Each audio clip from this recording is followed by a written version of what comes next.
Rieke Diah Pitaloka menangis jelang berangkat umroh.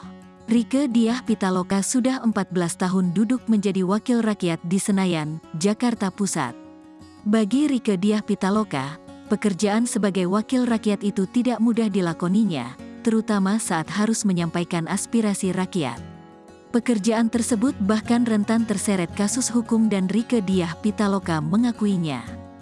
Sebagai wakil rakyat, saya hanya ingin bekerja baik dan benar, jangan manipulatif, karena sudah disumpah Al-Quran, kata Rieke Diah Pitaloka. Rieke Diah Pitaloka sering melibatkan hati nuraninya selama bekerja mewakili rakyat. Rieke Diah Pitaloka menangis di sela mengenalkan single religi, Senin lalu. Rieke Diah Pitaloka menangis jelang keberangkatannya menjalankan ibadah umrah di Mekah, Arab Saudi. Pemeran Oneng di sinetron Bajai Bajuri tersebut berencana menunaikan ibadah umrah, Rabu, tanggal 29 Maret tahun 2023.